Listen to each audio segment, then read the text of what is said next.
जय श्री राम। आइए आगे सुनते हैं श्री शिव पुराण में केदारेश्वर तथा भीम शंकर नामक ज्योतिर्लिंगों के आविर्भाव की कथा और उनके महात्म्य का वर्णन। सूत जी कहते हैं, ब्राह्मणों, भगवान विष्णु के जो नर नारायण नामक 2 अवतार हैं, वे भारतवर्ष के बद्रिकाश्रम तीर्थ में तपस्या करते हैं। उन दोनों ने पार्थिव शिवलिंग बनाकर उसमें स्थित हो पूजा ग्रहण करने के लिए भगवान शंभु से प्रार्थना की। शिवजी भक्तों के अधीन होने के कारण प्रतिदिन उनके बनाए हुए पार्थिव लिंग में पूजित होने के लिए आया करते थे। जब उन दोनों के पार्थिव पूजन करते बहुत दिन बीत गए, तब एक समय परमेश्वर शिव ने प्रसन्न होकर कहा, मैं तुम्हारी आराधना से बहुत प्रसन्न हूँ, बहुत संतुष्ट हूँ, तुम दोनों मुझसे वर मांगो। उस समय उनके ऐसा कहने पर नर और नारायण ने लोगों के हित की कामना से कहा, देवेश्वर, यदि आप प्रसन्न हैं तो मुझे वर देना चाहते हैं तो अपने स्वरूप से पूजा ग्रहण करने के लिए यहीं स्थित हो जाइए। उन दोनों बंधुओं के इस प्रकार अनुरोध करने पर कल्याणकारी महेश्वर हिमालय के उन केदार तीर्थ में स्वयं ज्योतिर्लिंग के रूप में स्थित हो गए। उन दोनों से पूजित होकर संपूर्ण दुख और भय का नाश करने वाले शंभु लोगों का उपकार करने और भक्तों को दर्शन देने के लिए स्वयं केदारेश्वर नाम से प्रसिद्ध हो वहाँ रहते हैं। वे दर्शन और पूजन करने वाले भक्तों को सदा अभिष्ट वस्तु प्रदान करते हैं। उसी दिन से लेकर जिसने भी भक्ति भाव से केदारेश्वर का पूजन किया, उसके लिए स्वप्न में भी दुख दुर्लभ हो गया। जो भगवान शिव का प्रिय भक्त वहाँ शिवलिंग के निकट शिव के रूप में अंकित वल्लय चढ़ाता है, वह उस वलय युक्त स्वरूप का दर्शन करके समस्त पापों से मुक्त हो जाता है, साथ ही जीवन मुक्त भी हो जाता है। जो बद्रीवन की यात्रा करता है, उसे भी जीवन मुक्ति प्राप्त होती है। नर और नारायण की तथा केदारेश्वर शिव के रूप का दर्शन करके मनुष्य मोक्ष का भागी होता है, इसमें संशय नहीं है। केदारेश्वर में भक्ति रखने वाले जो पुरुष वहाँ की यात्रा आरंभ करके उनके पास तक पहुँचने के पहले मार्ग में ही मर जाते हैं,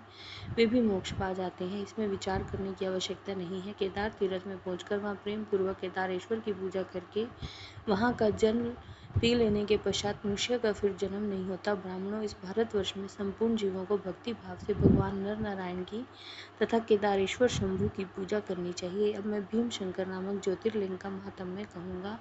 कामरूप देश में लोकहित की कामना से साक्षात भगवान शंकर ज्योतिर्लिंग के रूप में अवतीर्ण हुए। उनका वह स्वरूप कल्याण और सुख का आश्रय है। ब्राह्मणों, पूर्व काल में एक महाप्रकर्मी राक्षस हुआ था जिसका नाम भीम था। वह सदा धर्म का विध्वंस करता और समस्त प्राणियों को दुख देता था। वह महाबली राक्षस कुंभकर्ण और कर्कटी का पुत्र था और अपनी माता के साथ पर्वत पर निवास करता था। एक दिन समस्त लोगों को दुख देने वाले भयानक पराक्रमी दुष्ट भीम ने अपनी माता से कहा, माँ, मेरे पिताजी कहाँ हैं? तुम अकेले क्यों रहती हो? मैं सब जानना चाहता हूँ। कर्कटी बोली, बेटा, रावण के छोटे भाई कुंभकर्ण तेरे पिता हैं। भाई सहित उस महाबली वीर को श्री राम ने मार डाला। मेरे पिता का नाम कर्कट और माता का नाम पुष्कसी था। विराट मेरे पति थे जिन्हें पूर्व काल में राम ने मार डाला। अपने प्रिय स्वामी के मारे जाने पर मैं अपने माता पिता के साथ रहती थी। एक दिन मेरे माता पिता अगस्त्य मुनि के शिष्य सुतीक्ष्ण को अपना आहार बनाने के लिए गए। वे बड़े तपस्वी और महात्मा थे। उन्होंने कुपित होकर मेरे माता पिता को भस्म कर डाला। वे दोनों मर गए। तब मैं अकेली होकर बड़े दुख के साथ इस पर्वत पर रहने लगी। मेरा कोई अवलंब नहीं रह गया।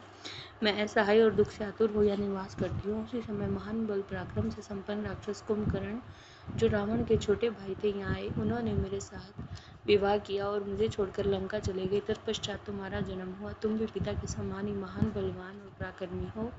अब मैं तुम्हारा ही सहारा लेकर यहाँ रहती हूँ। सूत जी ने कहा, ब्राह्मण, कर्कटी की बात सुनकर भीम कुपित तो विचार करने लगा कि मैं विष्णु के साथ कैसा बर्ताव करूं। इन्होंने मेरे पिता को मार डाला। मेरे नाना नानी भी उनके भक्त के हाथों मारे गए। विराट को भी इन्होंने ही मार डाला। इस प्रकार मुझे बहुत दुख हुआ। यदि मैं अपने पिता का पुत्र हूँ तो श्री हरि को अवश्य पीड़ा दूंगा। ऐसा निश्चय करके भीम महान तप करने के लिए चला गया।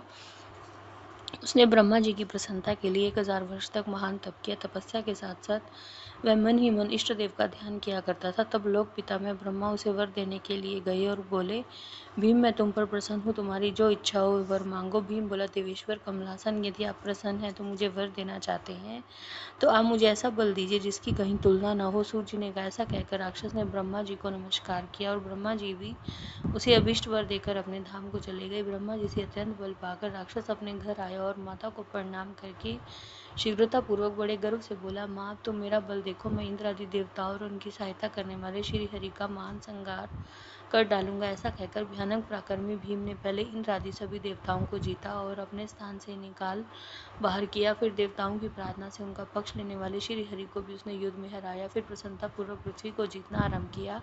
सबसे पहले वह कामरूप देश के राजा सुदीक्षण को जीतने के लिए गया। वहां राजा के साथ भयंकर युद्ध किया। फिर दुष्ट असुर भीम ने ब्रह्मा जी के दिए हुए वर के प्रभाव से शिव के आश्रित रहने वाले महावीर महाराज सुदीक्षण को परास्त कर दिया और सब सामग्री सहित उनका राज्य और सर्वस्व अपने अधिकार में कर लिया।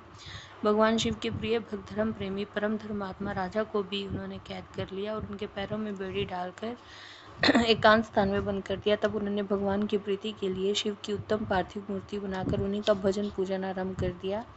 उन्होंने बार बार गंगा जी की स्तुति की और मानसिक स्नान आदि करके पार्थिव पूजन की विधि से शंकर जी की पूजा संपन्न की। विधि पूर्वक भगवान शिव का ध्यान करके वे ओम नमः शिवाय का जप करने लगे। तब उन्हें दूसरा कोई काम करने के लिए अवकाश नहीं मिलता था। उन दिनों उनकी साध्वी पत्नी राजवल्लभा दक्षिण प्रेम पूर्वक पार्थिव पूजन किया करती थी। वे दंपति अनन्य भाव से भक्तों का कल्याण करने वाले भगवान शंकर का भजन करते और प्रतिदिन उन्हीं की आराधना में लगे रहते थे। उधर वह राक्षस वर्ग के अभिमान से मोहित हो यज्ञ आदि सब धर्मों का लोप करने लगा और कहने लगा, तुम सब कुछ मुझे ही दे दो। मैं ऋषि दुरात्मा राक्षसों की बहुत बड़ी सेना साथ ले उसने सारी पृथ्वी को अपने वश में कर लिया। वह वेदों शास्त्रों स्मृतियों पुराणों में बताए हुए धर्म का लोप करके शक्तिशाली होने के कारण सबका स्वयं ही उपभोग करने लगा। तब सब देवता और ऋषि अत्यंत पीड़ित हो महाकोशी के तट पर गए और शिव का आराधन और स्तवन करने लगे। उनकी इस प्रकार स्तुति करने पर भगवान शिव अत्यंत प्रसन्न हो देवताओं से बोले, देवगण मैं ऋषियों में प्रसन्न हूँ, वर मांगो, तुम्हारा कौन सा कार्य सिद्ध करूं। देवता बोले, देवेश्वर आप अंतर्यामी हैं, आप सबके मन की सारी बातें जानते हैं, आपसे अज्ञात कुछ भी नहीं है।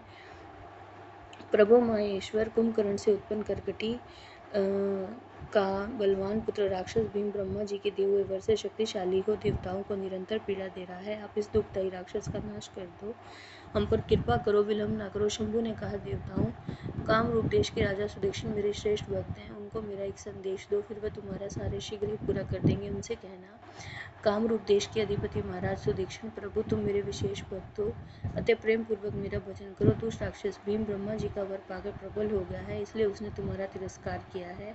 अब मैं उस दुष्ट को मार डालूंगा, इसमें संदेह नहीं है। सूर्य ने कहा, ब्राह्मणों, तब उन सब देवताओं ने प्रसन्न होकर वहां जाकर महाराज से शंभु की कही हुई सारी बात क्या सुनाई। उनसे वह संदेश कहकर देवताओं और महर्षियों को बड़ा आनंद हुआ और सब के सब शीघ्र ही अपने अपने आश्रम को चले गए। उधर भगवान शिव भी अपने गणों के साथ लोकहित की कामना से अपने भक्त की रक्षा करने के लिए सादर उनके निकट गए और गुप्त रूप से वहीं ठहर गए। उस समय कामरूप नरेश ने पार्थिव शिव के सामने गुड़ धन लगाना आरंभ किया। इतने में ही किसी ने राक्षस से जाकर कह दिया कि राजा तुम्हारे लिए कोई पुरुष चरण कर रहे हैं। यह समाचार सुनते ही राक्षस कुपित हो उठा और मार डालने के लिए तलवार हाथ में लेकर राजा के पास गया। वह पार्थिवादी जो सामग्री स्थित थी उसे देखकर उसके प्रयोजन और स्वरूप को समझकर राक्षस ने यही माना कि राजा मेरे लिए जो कुछ कर रहा है, अतः सब सामग्री सहित इस नरेश को मैं बलपूर्वक अभी नष्ट कर देता हूँ। ऐसा विचार कर उस महाक्रोधी राक्षस ने राजा को बहुत डांटा और पूछा, क्या कर रहे हो। राजा ने भगवान शंकर पर रक्षा का भार सौंप कर कहा, मैं चराचर जगत के स्वामी भगवान शिव का पूजन करता हूँ। तब राक्षस भीम ने भगवान शंकर के प्रति बहुत तिरस्कार युक्त दुर्वचन कहकर राजा को धमकाया और भगवान शंकर के पार्थिव शिवलिंग पर तलवार चलाई। वह तलवार उस पार्थिव शिवलिंग का स्पर्श भी नहीं कर पाई और उससे साक्षात भगवान वहां प्रकट हो गए और बोले, देखो मैं भीमेश्वर हूँ और अपने भक्त की रक्षा के लिए प्रकट हुआ हूँ। मेरा पहले से ही यह व्रत है कि मैं सदा अपने भक्त की रक्षा करूँ, इसलिए भक्तों को सुख देने वाले मेरे बल की ओर देखो। ऐसा कहकर भगवान शिव ने पिनाक से उसकी तलवार के 2 टुकड़े कर दिए। तब उस राक्षस ने अपना त्रिशूल चलाया, परंतु शंभु ने उस दुष्ट के त्रिशूल के भी सैकड़ों टुकड़े कर डाले। फिर शंकर जी के साथ उसका घोर युद्ध हुआ, जिससे सारा जगत क्षुब्ध हो उठा। तब नारद जी ने आकर भगवान शंकर से प्रार्थना की, लोगों को भ्रम में डालने वाले महेश्वर मेरे नाथ, आप क्षमा करें, क्षमा करें। तिनके को काटने के लिए कुल्हाड़ा चलाने की क्या आवश्यकता है, शीघ्र ही इनका संहार कर दीजिए। नारद जी के इस प्रकार प्रार्थना करने पर भगवान शंभु ने हुंकार मात्र से उस समय समस्त राक्षसों को भस्म कर डाला। उन्हें सब देवताओं के देखते देखते शिवजी ने उन सारे राक्षसों को दग्ध कर दिया। तदंतर भगवान शंकर की कृपा से इंद्र आदि समस्त देवता और मुनीश्वरों को शांति मिली तथा संपूर्ण जगत स्वस्थ हुआ। उस समय देवताओं और विशिष्ट मुनियों ने भगवान शंकर से प्रार्थना की कि प्रभु, आप यहाँ लोगों को सुख देने के लिए सदा निवास करें। यह देश निंदित माना गया है, या आने वाले लोगों को प्राय दुख ही प्राप्त होता है, परंतु आपका दर्शन करने से सबका कल्याण होगा। आप भीम शंकर के नाम से विख्यात होंगे और सबके संपूर्ण मनोरथों की सिद्धि करेंगे। आपका ये ज्योतिर्लिंग सदा पूजनीय और समस्त आपत्तियों का निवारण करने वाला होगा। सूत जी ने कहा, ब्राह्मणों, उनकी इस प्रकार प्रार्थना करने पर लोक हितकारी और भक्त वत्सल परम स्वतंत्र शिव प्रसन्नता पूर्वक वहीं स्थित हो गए। जय श्री राम।